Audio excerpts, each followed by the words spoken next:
Ratusan CASN di Kabupaten Aceh Singkil menggelar aksi unjuk rasa di halaman DPRK Kabupaten Aceh Singkil. Aksi ini dilakukan sebagai bentuk protes dan penolakan pengunduran pengangkatan CASN.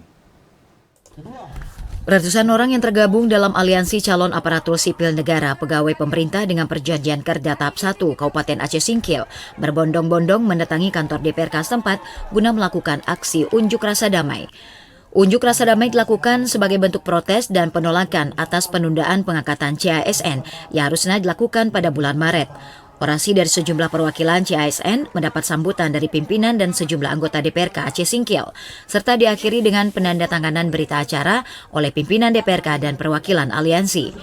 Ketua Aliansi Pejuang CASN P3K tahap 1 Kabupaten Aceh Singkil, Bambang Irfan Diwana mengatakan mereka meminta agar pengangkatan dilakukan sesuai jadwal semula.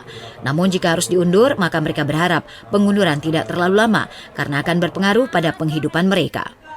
Tuntutan kami sesuai jadwal semula.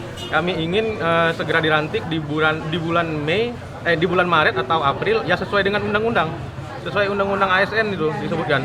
Nah, jadi kalaupun nanti ada pengunduran atau penundaan, yang kami harapkan itu juga tidak terlalu lama, karena setahun itu bukan waktu yang sebentar gitu kan.